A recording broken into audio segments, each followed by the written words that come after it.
एक शिक्षक अपने विद्यार्थियों को समझा रहा था कि हमें कुदरत ने जो कुछ दिया है उसे हमें सही तरह से इस्तेमाल करना चाहिए, उसकी हिफाजत करनी चाहिए और यह ध्यान रखना चाहिए कि हम किसी तरह उन्हें नुकसान न पहुंचाएं। नदी, पर्वत, पेड़ पौधे, जानवर ये सभी कुदरत की देन है और हमें उन्हें सुरक्षित और संरक्षित करना चाहिए। कुछ विद्यार्थी शिक्षक की इस बात से सहमत नहीं थे। उनका कहना था कि कुदरत ने ये सब हमें इसलिए दिया है ताकि हम उसका भरपूर इस्तेमाल किया जा सके। अपनी यही बात शिक्षक के सामने रखने के लिए उन्होंने कई तरह के तर्क दिए।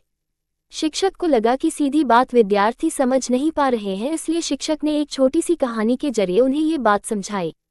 शिक्षक ने कहा, एक बकरी के पीछे कई सारे शिकारी कुत्ते पड़े हुए थे। बकरी जान बचाने के लिए दौड़ रही थी। कुछ दूरी पर जाकर बकरी को अंगूर की झाड़ियां दिखाई दी जिनके पीछे वो छुप गई और कुत्तों को नजर नहीं आई। कुत्ते थोड़ी देर बाद आगे निकल गए।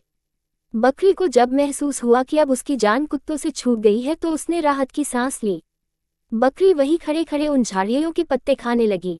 कुछ देर में बकरी ने ढेर सारे पत्ते खा लिए, इसलिए जिनके पीछे वह छुपी हुई थी अब वह वापस उसी रास्ते से लौट रहे कुत्तों को साफ साफ दिखाई दी और कुत्तों ने उसे तुरंत पकड़कर खा लिया। दोस्तों, क्या आपको नहीं लगता कि हमारा व्यवहार भी बकरी के व्यवहार से कोई अलग नहीं है?